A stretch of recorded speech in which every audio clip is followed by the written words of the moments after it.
एकतर्फी महाविकास आघाडीला जसं यश मिळालं होतं लोकसभेत, तेवढी एकतर्फी निवडणूक 100% राहिलेली नाही. भाजपनी किंवा महायुतीनी ह्या सगळ्या गोष्टींचा विचार करून कुठे मैत्रीपूर्ण लढती केल्या तर फायदा होईल, कुठे अपक्ष उभे केले तर फायदा होईल, कुठे बंडखोर उभे केले तर फायदा होईल, याचं सूक्ष्म नियोजन केलेलं दिसतं. जसं बच्चू कडू, संभाजी राजे यांची जी आघाडी आहे, प्रकाश आंबेडकरांचं जे वंचित आहे, तर हे सगळे घटक महाविकास आघाडीला मायनस करणारे आहेत. नाना पटोलेंनी पूर्ण महाराष्ट्राचं राजकारण करताना त्यांच्या सोबत त्यांच्या पक्षात असलेल्या बहुतेक बड्या नेत्यांना दुखावून ठेवलेलं आहे. काँग्रेसमध्ये इतकी क्लिअरिटी नसतेच की कोण सीएम होईल. महायुती सत्तेत आली तर 100% देवेंद्र फडणवीस मुख्यमंत्री होतील असं मला वाटते. स्वातंत्र्याची 100री पूर्ण केलेला भारत कसा असेल? NH4, समृद्धी आणि शक्तीपीठ, महाराष्ट्राच्या हायवे संस्कृतीचं वास्तव नक्की काय आहे? आर्टिफिशियल इंटेलिजन्स माणसाचा स्पर्धक होणार का? बदलत्या काळाप्रमाणे आपलं खाणं कसं बदलतंय? महाराष्ट्राच्या विकासाचा तिढा नेमका काय आहे? अशा असंख्य प्रश्नांची उकल करणारा विविध रिपोर्टाज आणि दिग्गज लेखकांच्या लेखांनी सजलेला व्हायटल कंटेंट नेटवर्कचा फ्युचरिस्टिक दिवाळी अंक द इनसाइट. अंक घरपोच मागवण्यासाठी डिस्क्रिप्शनमध्ये दिलेल्या लिंकवर क्लिक करा. नमस्कार, मी विनायक पाचलक आणि थिंक बँकच्या बिहाइंड द सीन्स मध्ये तुम्हा सगळ्यांचं मनापासून स्वागत. विधानसभा निवडणुकीचा माहोल आहे आणि त्याबद्दल वेगवेगळ्या चर्चा आपण करतोय. विकासनामा या सिरीज मधून पब्लिक पॉलिसीच्या डेव्हलपमेंटच्या मुद्द्यांविषयी बोलतोय आणि आपण नेहमीप्रमाणे वेगवेगळ्या मान्यवरांशी बोलतोय. त्याच सिरीज मध्ये आज पहिल्यांदाच थिंक बँक वरती येत आहेत देवेंद्र गावंडे सर. तर स्वागत आहे तुमचं सर. लोकसत्ता नागपूरचे निवासी संपादक आहेत. नक्षलवादाचं आव्हान हे त्यांचं पुस्तक कदाचित तुम्ही वाचलं असेल, त्याच्याबद्दल ऐकलं असेल. त्यामुळे सरांकडून महाराष्ट्र आणि त्यानंतर विदर्भ काय चालू आहे आणि काय घडतंय ते आपल्याला समजून घ्यायचं आहे. तर स्वागत आहे थिंक बँक वरती. आणि पहिला प्रश्न हाच आहे की काय घडतंय आता महाराष्ट्रात या विधानसभा निवडणुकीचं आजचं तुमचं विश्लेषण काय? यावेळेस सगळ्यांनी जे गृहीत धरलं होतं की लोकसभेसारखं महाराष्ट्रामधलं चित्र असेल, मला मात्र तसं चित्र दिसत नाही. महायुतीने गेल्या 2-3 महिन्यामध्ये बऱ्यापैकी कमबॅक केलेलं दिसतं मला. अनेक मुद्दे त्यांनी हाताळले. त्याच्यातला लाडकी बहीण हा तर म्हणजे आपल्याकडे आजकाल लाभार्थी तयार करण्याची पद्धतच सुरू झाली आहे. तर त्याच्यामुळे तो एक मुद्दा आहेच महत्वाचा. तो कितपत यशस्वी होईल हे काही खूप आता सांगता येत नाही. पण अशा ज्या योजना असतात अशा योजनांची इफेक्ट हे फक्त मतदानातूनच दिसतात. मध्य प्रदेशमध्ये तसंच झालं होतं. सगळ्यांना असं वाटत होतं की काँग्रेस येईल. तिकडे जी लाडली बहिणा होती त्याचा इफेक्ट तिकडे मतदानातूनच दिसून आला. तर यावेळेस मला असं वाटते की खूप अशी neck to neck tough fight राहील. आणि मला याच्यात महाविकास आघाडीच्या संदर्भात बोलायचं झालं तर काँग्रेसने एक मोठी चूक केलेली मला दिसते. ती म्हणजे काँग्रेसने किमान 150 जागा लढवायला पाहिजे होत्या. त्याच्यामुळे काय झालं की म्हणजे कोणत्याही पक्षाचा स्ट्राईक रेट जर पकडला आपण विजयाचा, तर तो साधारण आपण 60% पकडू. म्हणजे मला आत्ताच्या घडीला फक्त शरद पवारांचा स्ट्राईक रेट जास्त राहील असं दिसतं, पण बाकीच्यांचा तेवढा राहणार नाही. आणि शिवसेनेने नाहक त्यांच्याकडून जास्तच्या जागा घेतल्या आणि त्याच्यामुळे काँग्रेस 100 वर थांबली. काँग्रेस जर 150 वर गेली असती तर महाराष्ट्रातलं चित्र नक्की वेगळं दिसलं असतं असं मला वाटते. आणि त्या मग बीजेपी आणि काँग्रेसमध्ये खूप म्हणजे कोणता सगळ्यात मोठा पक्ष असं चित्र समोर आलं असतं, पण तसं दुर्दैवाने झालं नाही. पण एकूण जो मला आता एकूण जे चित्र दिसते ते ती एकतर्फी महाविकास आघाडीला जसं यश मिळालं होतं लोकसभेत, तेवढी एकतर्फी निवडणूक 100% राहिलेली नाही. आणि जो संविधानाचा मुद्दा, राहुल गांधी नागपूरला येऊन गेले, असे जे मुद्दे असतात जे सामान्यांच्या किंवा शिक्षित लोकांच्या मनावर परिणाम करणारे जे मुद्दे असतात, हे मुद्दे पहिल्यांदा जसे चालतात तसे दुसऱ्यांदा चालतील की नाही हा मला आणखी एक शंकेचा भाग दिसतो. त्याच्यामुळे आणि आता स्थानिक पातळीवर अनेक मुद्दे आहेत. शेतीचे मुद्दे आहेत, शेतमालाचे भाव आहेत. हे मुद्दे पण किती इफेक्ट करतात हे सुद्धा आता प्रचाराचा जस्ट पहिला टप्पा सुरू झाला आहे हे सुद्धा दिसेल. पण यावेळेस आणखी एक महत्वाची बाब म्हणजे जो फोडाफोडीचं राजकारण ज्याच्यावर खूप चर्चा झाली तो मुद्दा मला यावेळेस प्रचारातच दिसत नाहीये. सर, असं काहीसं झालंय का की यावेळी एकतर दिवाळीमुळं ऍक्च्युअल प्रचाराला मिळणारे दिवस काहीसे कमी झालेत, अजून लोक इलेक्शन मोडमध्ये यायचे आहेत, आणि दुसरीकडं विशेषतः भाजपनं थेट प्रचारापेक्षा एका सेंट्रल नरेटिव्ह पेक्षा हायपर लोकल निवडणूक लढवण्यावर भर दिलाय का, ज्याचा परिणाम म्हणून आता अशी तापलेली दिसत नाही निवडणूक? तुम्हाला काय वाटतं, असं घडलंय? निवडणूक शहरी भागात फारशी तापलेली नाही. शहरी भागातले लोक हे प्रामुख्याने दिवाळीच्या काळामध्ये बाहेर जास्त जातात. पण ग्रामीण भागात मात्र निवडणुकीचा प्रचार म्हणजे प्रचार आणि लोकांच्या प्रतिक्रिया याला बऱ्यापैकी जोर आला आहे. स्थानिक मुद्दे पण त्यात यायला लागले आहे. आणि भाजपनी किंवा महायुतीनी स्थानिक मुद्द्याला जाणीवपूर्वक प्राधान्य दिलं आहे. म्हणजे योगी आदित्यनाथ परवा विदर्भात येऊन गेले, बटेंगे तो कटेंगे असं हे जे नॅरेटिव्ह सेट करण्याचा प्रयत्न केला. पण मला असं वाटते की लोकसभेत ज्या पद्धतीने जातीय पातळीवर निवडणुका गेल्या होत्या त्याला काउंटर करायसाठी हे नॅरेटिव्ह आणलं गेलेलं आहे. पण तो जातीचा इफेक्ट लोकसभेत जसा दिसला तसा आता दिसेल का, म्हणजे मराठवाडा वगळता हा एक मेजर फॅक्टर राहणार आहे. आणि ही निवडणूक विदर्भाचा जर विचार केला तर ही काँग्रेस आणि भाजप या दोनच पक्षांच्या भोवती फिरणारी आहे. सर, या निवडणुकीचा एक मुद्दा किंवा सेंट्रल मुद्दा, जसा तुम्ही उल्लेख केलात, लोकसभा ही आधी एक प्रकारे संविधानाच्या मुद्द्यावर झाली, त्याच्यात गद्दारीचा मुद्दा होता आणि जातीचा इम्पॅक्ट होता. अशा 3 मुद्द्यांवर लोकसभा झाली असं मानता येईल. विधानसभेचे प्रमुख मुद्दे राज्यव्यापी आणि विदर्भात कोणते दिसतात, 2 किंवा 3?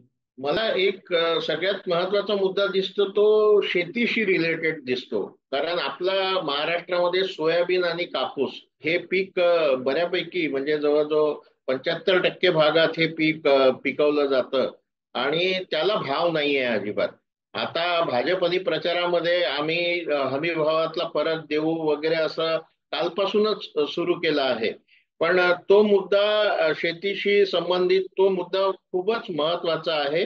आणि ग्रामीण भागातलं मतदान हे त्याच्याभोवती फिरेल असं मला वाटतं. दुसरा आणखी महत्वाचा मुद्दा म्हणजे रोजगाराशी संबंधित आहे. रोजगाराचा मुद्दा खूप महत्वाचा आहे आपल्याकडे. आणि जो तरुण वर्ग आहे हा तरुण वर्ग नोकरीच्या मुद्द्यावर खूप भरकटताना की इकडे तिकडे भटकताना दिसतो. तो तो किती इफेक्ट करतो हाही एक महत्वाचा मुद्दा राहील. बाकी उद्योगांची पळवापळवी हे सगळे मुद्दे मला असं वाटते की फक्त हे आरोप प्रत्यारोपासाठीच बऱ्यापैकी ठेवलेले असावेत. त्या मुद्द्यावर फारसं खूप म्हणजे या भागामध्ये म्हणजे ग्रामीण भागामध्ये फार त्याचा खूप इफेक्ट येईल असं मला वाटत नाही. पण एकूणच जो शहरी भागामध्ये जो नीरसपणा जाणवतो आहे या निवडणुकीत तो 100% तुम्ही म्हणाला तसा दिसतो. ग्रामीण भागात मात्र थोडं चित्र वेगळं आहे आणि ग्रामीण भागाचे रिलेटेड जे मुद्दे आहेत ते 100% त्यांच्याशीच संबंधित आहेत. शेती आहे, शेतकऱ्यांच्या आत्महत्या आहे. म्हणजे आता दर दिवशी 7 शेतकरी आपल्या महाराष्ट्रात आत्महत्या करतात. आणि हा प्रश्न अजूनही कुणाला सोडवता आला नाही, मग ती महाविकास आघाडी असो की महायुती असो. तर हे मुद्दे परिणामकारक ठरतील ग्रामीण भागात असं मला वाटते. सर, प्रचारावर निवडणूक न ठेवता इलेक्टोरल मॅनेजमेंटवर न्यायची असा महायुतीचा कल आहे का? खूप ठिकाणी कॅटेगरिकली बंडखोर उभे करणं, त्या बंडखोरांना रसद पुरवणं, किंवा खूप ठिकाणी असं झालंय की ज्या उमेदवारांना ताकद दिली असती, फाईट दिली असती, असे उमेदवार दोन्ही विशेषतः महाविकास आघाडीतनं उभे राहिलेले दिसत नाहीत. तर जागा वाटप, बंडखोरी आणि चुकीचे उमेदवार, असं काही घडलंय का? एकूण निवडणूक कशी लढवावी हे 100% भाजपकडून शिकण्यासारखं आहे.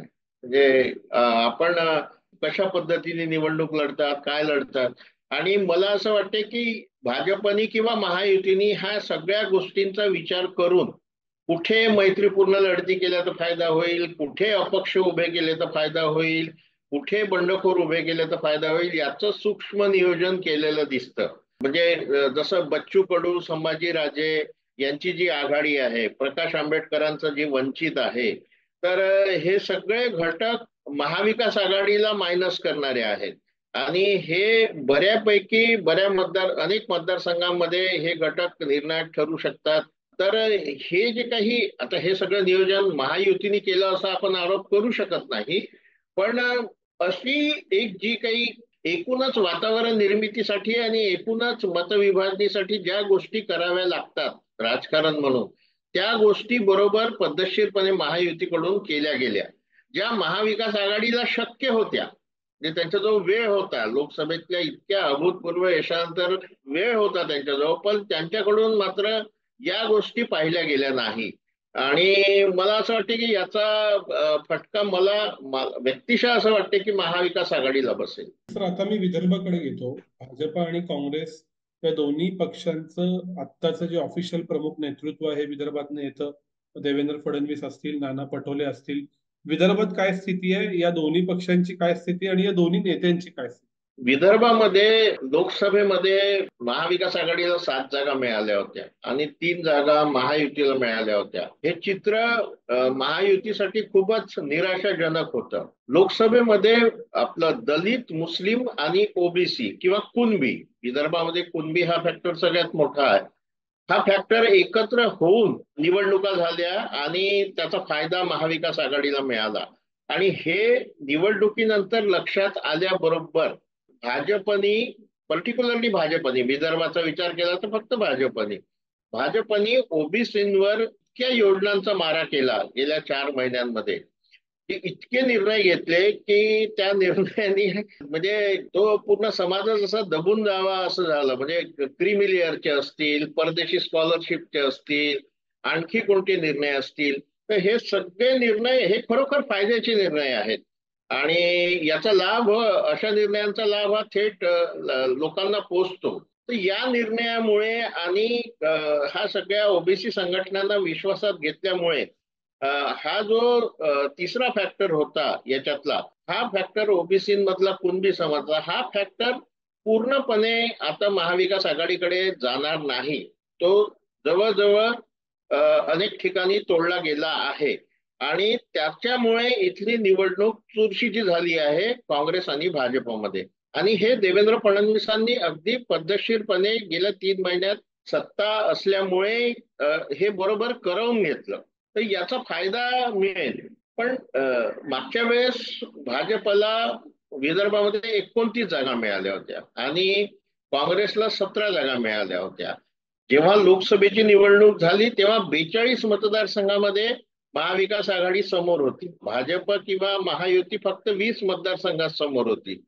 तर हे चित्र आता एकदम असं राहिलेलं नाही, हे नेक टू नेक झालेलं आहे. आणि असं नेक टू नेक चित्र होणं हे इलेक्शन मॅनेजमेंटच्या बळावर भाजपसाठी केव्हाही फायद्याचं असते. कारण ते चांगल्या पद्धतीने निवडणुका लढवतात. म्हणजे बूथ मॅनेजमेंट असो, आपण अनेकदा त्यांच्या पन्ना प्रमुखची खिल्ली पण उडवतो. पण ही जी काही खालची यंत्रणा ऍक्टिव्ह करण्याचं जे काम आहे, ते मागच्या पराभवामुळे ही यंत्रणा बऱ्यापैकी ऍक्टिव्ह झालेली दिसते. आणि याचा त्यांना फायदा होईल. अशा चुरशीच्या लढतीत विजय कसा मिळवायचा हे भाजपकडून सर्व पक्षांनी शिकण्यासारखं आहे. तर नाना पटोले निर्विवादपणे ओबीसीचे नेते आहे काँग्रेसचे. मुख्य म्हणजे नाना पटोले हे लकी फॅक्टर आहे काँग्रेससाठी. नाना पटोलेंना प्रत्येक निवडणुकीत यश मिळत आलं आहे आतापर्यंत. जेवढ्या निवडणुका त्यांच्या, मग त्या पदवीधरच्या असो, शिक्षक असो, विधान परिषदेच्या असो, आणखी कुठल्या निवडणुका असो, त्यांना यश मिळत आलं आहे. तर हे यश ते कायम राखतात का, हा एक मुद्दा आहे. आणि काँग्रेसने अनेक ठिकाणी चांगले उमेदवार दिले नाहीत, हे खरं आहे. अनेक ठिकाणी चांगले उमेदवार दिले नाही, त्याचा फटका काँग्रेसला बसू शकतो. त्यामुळे ही 50-50% आज तरी विदर्भात निवडणूक भाजपच्या मॅनेजमेंटमुळे आलेली आहे. सर, आम्हाला कायम पूर्व विदर्भ आणि पश्चिम विदर्भ वेगवेगळे रिॲक्ट होतात, ऍक्ट होतात असं सांगितलं जातं बाहेरून. पुण्या मुंबईत ज्यावेळी आम्ही असतो, असं काय आहे या विदर्भाचे दोन जे भाग पडतात त्यांची गणिते काही वेगळे आहेत का? तिथले मुद्दे आणि तिथलं राजकारण वेगळं आहे? पूर्व विदर्भ आणि पश्चिम विदर्भामध्ये बेसिकली सांस्कृतिक आणि सामाजिक आणि आर्थिक पातळीवर प्रचंड फरक आहे. पूर्व विदर्भ हा तुलनेने सिंचनाच्या दृष्टीने, उद्योगाच्या दृष्टीने, या सगळ्या दृष्टीने सक्षम आहे, म्हणजे बराच पुढारलेला आहे. त्या तुलनेमध्ये पश्चिम विदर्भ हा बराच मागास आहे. म्हणजे आज जो काही अनुशेष विदर्भाचा शिल्लक आहे तो सगळ्याच्या सगळा पश्चिम विदर्भाचा शिल्लक आहे. जी काही नेतृत्व विदर्भातून समोर आलं आहे राज्याच्या पातळीवर, ते सगळं पूर्व विदर्भातलं आहे. पश्चिम विदर्भातलं नेतृत्व नाही. म्हणजे राज्य पातळीवर सक्रिय असेल असं नेतृत्व नाही. पश्चिम विदर्भामध्ये अशी भावना असते कायम की बा पूर्व विदर्भाने आमच्यावर अन्याय केला, अशी त्यांची म्हणजे सगळे आज जर सगळे इन्स्टिट्यूट जर आपण म्हणजे एज्युकेशनल इन्स्टिट्यूट असो, IIM असो, IIIT असो, ह्या सगळ्या सगळ्या संस्था आल्या पूर्व विदर्भात. पश्चिम विदर्भात एकही नाही. महाराष्ट्रामध्ये IT संकुल म्हणजे माहिती तंत्रज्ञान संकुल 628 आहेत. त्याच्यातले 0 संकुल अमरावती विभागात आहेत, म्हणजे पश्चिम विदर्भात आहे.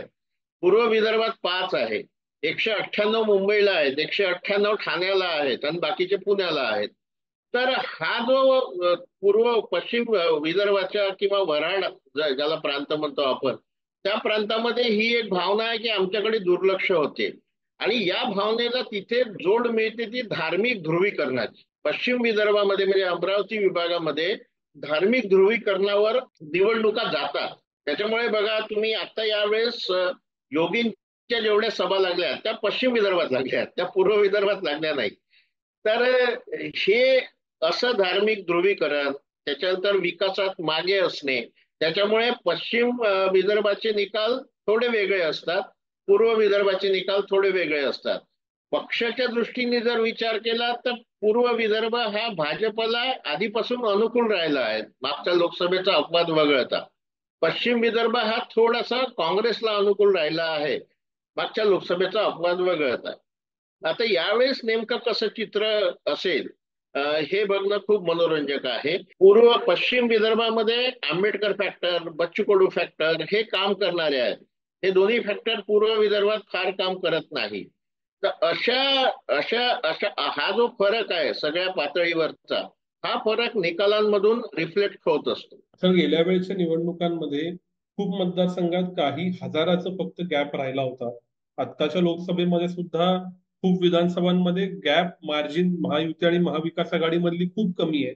अशा वेळेला परिवर्तन आघाडी असेल आणि वंचित असेल, हे किंग मेकरच्या भूमिकेमध्ये किती मतदारसंघात राहतील असं वाटतं तुम्हाला? मुळात लोकसभेमध्ये वंचित आघाडी अजिबात काम नाही केलं. वंचित आघाडीने म्हणजे फक्त अकोला लोकसभा आणि बुलढाणा लोकसभा या दोनच ठिकाणी त्यांनी घेतलेल्या मतांमुळे भाजपला विजय मिळाला. पण विधानसभेत मात्र असं चित्र नसेल. विधानसभेमध्ये 5 ते 10 हजार मते एखाद्या उमेदवारांनी, या बच्चू कडू किंवा यांच्या उमेदवारांनी जर घेतली तर चित्र बदलू शकते. कारण विदर्भामध्ये भाजप आणि काँग्रेस म्हणजे आकडा आता माहित नाही मला, पण भाजप आणि काँग्रेसच्या मतांमध्ये फार फरक नाही, राज्यातच फार फरक नाही, 1%चाच काहीतरी फरक आहे. तर त्याच्यामुळे ही जी काही मतविभागणी होईल, ही मतविभागणी भाजपला फायद्याची ठरू शकते. आणि जसा मग आपण बोललो होतो की संविधानाचा मुद्दा जेवढा लोकसभेत चालला तेवढा तो विधानसभेत चालेल की नाही याच्याविषयी मी साशंक आहे. कारण राज्याच्या निवडणुकीत देशाशी संबंधित म्हणजे हा तसा देशाशी संबंधित मुद्दा आहे. आणि हा मुद्दा पर्टिक्युलरली एका ग्रुपमध्ये, एका एका समूहामध्ये जास्त चालणारा आहे. पूर्ण समूहावर या मागच्या वेळेस या मुद्द्याला जातीय राजकारणाची जोड मिळाली आणि त्याचा इफेक्ट दिसून आला. यावेळेस असं हे जातीय राजकारण जर बिघडलं आणि हा मुद्दा फार चालला नाही तर मात्र निकाल पूर्णपणे लोकसभेच्या विपरीत लागू शकतात. देवेंद्र फडणवीस आणि नाना पटोले हे दोन मुख्यमंत्री पदाचे दावेदार सुद्धा आहेत. तर या निवडणुकीनंतर विदर्भाकडे मुख्यमंत्री पद येईल असं तुम्हाला वाटतं? मला तरी निश्चित वाटतं. कारण काल अमित शहानी तसं सुतोवाच पश्चिम महाराष्ट्रातल्या एका सभेमध्ये केलं आहे आणि त्याच्यावरून चर्चा पण झाली आहे. समजा महायुती सत्तेत आली तर 100% देवेंद्र फडणवीस मुख्यमंत्री होतील असं मला वाटते. कारण भाजप पुन्हा अशी चूक करणार नाही. मुळामध्ये लहान पक्षांकडे राज्याचं नेतृत्व देणे हे कोणत्याही अशा राष्ट्रीय पक्षासाठी खूप काळ फायद्याचं ठरू शकत नाही. तडजोड म्हणून ठीक आहे. आणि नाना पटोलेचं म्हणाल तर नाना पटोले ओबीसींचा एक मेजर चेहरा महाराष्ट्रातला आहेच, काही मुद्दाच नाही. पण काँग्रेसमध्ये इतकी क्लिअरिटी नसतेच की कोण सीएम होईल. काँग्रेसमध्ये या पदासाठी लॉटरीच लागते अनेकांची.